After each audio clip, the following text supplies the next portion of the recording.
ಶರಣಾಗತಿಯಾಗಿ ಖುಷಿ ಆದ್ರೆ ಶಸ್ತ್ರಾಸ್ತ್ರಗಳು ಏನಾಗುವ ಅನ್ನೋ ಒಂದು ಪ್ರಶ್ನೆ. ಅವು ಶಸ್ತ್ರಾಸ್ತ್ರಗಳು ಇದಾವೆ, ಅವನು ಕೂಡ ಮಾಜರ್ ಮಾಡಿ ತಗೋಬಿಡ್ತಾರೆ. ಹುಡುಕ್ಬೇಕು ಅಂತ ಪರಮೇಶ್ವರ್ ಹೇಳಿದ್ದಾರೆ. ಎಲ್ಲಿ ಹುಡುಕ್ತಾರೆ ಹುಡುಕ್ಬೇಕು ಸಿಕ್ಕಿಲ್ಲ ಇಲ್ಲ ಅಂತ ಹೇಳಿದ್ದಾರೆ. ಗೊತ್ತಿದೆ ಎಲ್ಲಿದಾವೆ ಅಂತ, ಮಾಜರ್ ಮಾಡಿ ಅದನ್ನ. ಶರಣಾಗತಿ ವಿಷಯ ಸಾಕಷ್ಟು ಪರ ವಿರೋಧ ಚರ್ಚೆಗಳಾಗ್ತಿದೆ ಸರ್. ಬಿಜೆಪಿಯವರು ಸಿಎಂ ಅವರ ಕಚೇರಿಯಲ್ಲಿ ಬಿಜೆಪಿ ಅವರು ಯಾವತ್ತೂ ಕೂಡ ಅವರು ನಕ್ಸಲೈಟ್ಸ್ ಇರಬಾರದು ಅಂತಕ್ಕಂಥದ್ದು ನಮ್ಮ ಉದ್ದೇಶ. ನಕ್ಸಲಿಸಂ ಇರಬಾರ್ದು, ಯಾವುದೇ ಹೋರಾಟ ಶಾಂತಿಯುತವಾಗಿರಬೇಕು, ಶಸ್ತ್ರಾಸ್ತ್ರಗಳ ಮೂಲಕ ಹೋರಾಟ ಆಗಬಾರ್ದು ಅನ್ನೋದು ನಮ್ಮ ನಿಲುವು. ಹಿಂಸೆಗಳ ಮುಖಾಂತರ ಹೋರಾಟಗಳು ಇರಬಾರ್ದು, ಶಾಂತಿಯುತವಾಗಿ ಹೋರಾಟ ನಡೀಬೇಕು. That is what Baba Saheb Ambedkar ಅವರು ಹೇಳಿದ್ರು. ಕಾನ್ಸ್ಟಿಟ್ಯೂಷನಲ್ ಮೆಥಡ್ಸ್ ನ ಉಪಯೋಗಿಸಿ, ಅನ್ಕಾನ್ಸ್ಟಿಟ್ಯೂಷನಲ್ ಮೆಥಡ್ಸ್ ನ ಉಪಯೋಗಿಸಬಾರ್ದು ಅಂತ ಹೇಳಿ.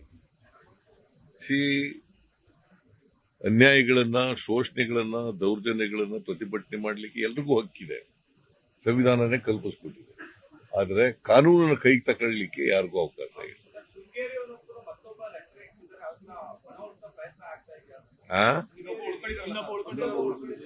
ಗೊತ್ತಿಲ್ಲ ನಮಗೆ, ಇನ್ನೊಬ್ಬ ಇದನೋ ಇಲ್ವೋ ಅಂತಕ್ಕಂಥದ್ದು ಗೊತ್ತಿಲ್ಲ. ಅವ್ರಿಗೂ ನಾನು ಮನವಿ ಮಾಡ್ತೇನೆ, ನೀವು ಕೂಡ ಮುಖ್ಯವಾಗಿ ನೀವು ಬಂದ್ಬಿಡಪ್ಪ. ಶಸ್ತ್ರಾಸ್ತ್ರದ ಹೋರಾಟ ಬೇಡ, ಮುಖ್ಯವಾಹಿನಿ ಬಾ ಅಂತ ಹೇಳಿ ಅವ್ರಿಗೂ ಕರೆಕ್ಟ್ ಇದ್ರೆ. ನೀವು 10,000 ರೂಪಾಯಿ ಇನ್ಸೆಂಟಿವ್ ಬರಬೇಕು ಆಶಾ ಕಾರ್ಯಕರ್ತರಿಗೆ ನಾವು ಮಾತಾಡಿದೀವಿ ಅಂತ ಹೇಳ್ತೀವಿ. ಇನ್ನೊಂದ್ ಕಡೆ ಕುಮಾರಸ್ವಾಮಿ ಅವರು ಮತ್ತೆ ಬಿಜೆಪಿ ಅವರು ಫೈನಾನ್ಷಿಯಲ್ ಫಿಸಿಕಲ್ ಮ್ಯಾನೇಜ್ಮೆಂಟ್ ಇಲ್ಲ, ಬ್ಯಾಂಕ್ರಪ್ಟ್ ಆಗ್ಬಿಟ್ಟಿದೆ, ಸರ್ಕಾರದ ದುಡ್ಡಿಲ್ಲ ಅಂತಾರೆ. ನೀವು 10,000 ಕೊಡ್ತೀನಿ ಅಂತ ಯಾವ ತರ ಸರ್? ಈಗ ಅವ್ರಿಗೆ 8,000 ಕೊಡ್ತಾ ಇದ್ವಿ, ಅದನ್ನ 10,000 ರೂಪಾಯಿ ಇನ್ಕ್ಲೂಡಿಂಗ್ ಇನ್ಸೆಂಟಿವ್ ಸೇರಿ 10,000 ಕೊಡ್ತೀವಿ. ಒಂದ್ ವೇಳೆ 10,000 ತಲುಪಲಿಲ್ಲ ಅಂತಂದ್ರೆ ಅವ್ರಿಗೆ ನಾವು ಸರ್ಕಾರ ಕೊಡ್ತೀವಿ. ಅವ್ರ ಇನ್ಸೆಂಟಿವ್ಸ್ ಎಲ್ಲ ಮಾಡ್ತಾರಲ್ಲ, ಅದು ಇಲ್ಲೇ ಹೋದ್ರೆ ಅದು ತಲುಪಲಿಲ್ಲ ಅಂತ ನಾವು ಕೊಡ್ತೀವಿ. 10,000 ಯಾರು ಸಿಕ್ಕರಲ್ಲ ಅವ್ರಿಗೆ ಕೊಡ್ತೀವಿ. ಫಿಸಿಕಲ್ ಪೊಸಿಷನ್ ಹೆಂಗಿದೆ? ಫಿಸಿಕಲ್ ಪೊಸಿಷನ್ ಹೆಂಗಿದೆ? ಚೆನ್ನಾಗಿದೆ, ಯಾರು ಚೆನ್ನಾಗಿಲ್ಲ ಅಂತ ಹೇಳಿದ್ರೆ.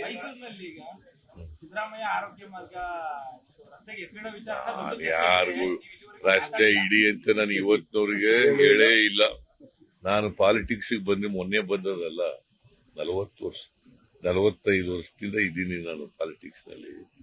ಯಾರಿಗೂ ನನ್ನ ಹೆಸರು ಇಡಿ ಅಂತ ಆಗ್ಲಿ, ನನಗೆ ಡಾಕ್ಟರೇಟ್ ಕೊಡ್ತೀವಿ ಅಂತಂದ್ರೆ ಬೇಡ ಅಂತ. ಮೈಸೂರು ಯೂನಿವರ್ಸಿಟಿಯವರು ಡಾಕ್ಟರೇಟ್ ಕೊಡ್ತೀವಿ ಅಂತಂದ್ರು ನನಗೆ ಬೇಡ ನನಗೆ ಅಂತಂದ್ರು. ಬಿಕಾಸ್ ಡಾಕ್ಟರೇಟ್ ತಗೊಳ್ಳೋ ಅಂತ ಯೋಗ್ಯತೆ ನನಗಿಲ್ಲ ಅಂತ.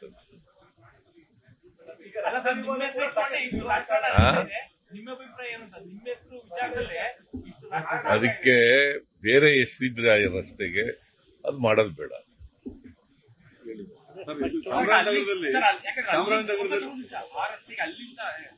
ದೇವಸ್ಥಾನದಿಂದ ರಾಯಲ್ ಸರ್ಕಲ್ ಯಾವುದೇ ರೀತಿಯಾದ ಹೆಸರಿಲ್ಲ ಸರ್. ಆ ರಸ್ತೆಗೆ ಹೆಸರಿಡಬೇಕು ಅಂತ ನನಗೇನು ಗೊತ್ತೂ ಇಲ್ಲ, ನಾನು ಕೇಳೂ ಇಲ್ಲ, ಯಾರುವೆ ನನ್ನ ಜೊತೆ ಮಾತಾಡೂ ಇಲ್ಲ, ನಾನು ಎಲ್ಲೂ ಚರ್ಚೆನೂ ಮಾಡಿಲ್ಲ. ನಾನು ರಸ್ತೆ ಇಡಬೇಕು ಅಂತಲೂ ಹೆಸರು ಹೇಳಿಲ್ಲ. ಚಾಮರಾಜನಗರದಲ್ಲಿ ಕ್ಯಾಬಿನೆಟ್ ಮಾಡ್ಬೇಕಂತಿದ್ರೆ ಕನ್ಫ್ಯೂಷನ್ ಏನಿದೆ ಸರ್? ಅದು ಡೇಟ್ಗೆ ನಡೆಯುತ್ತೆ? No confusion.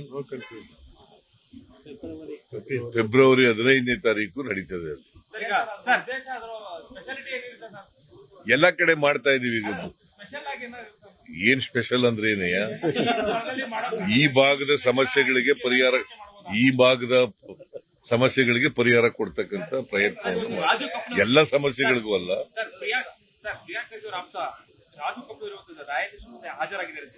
ಯಾರು?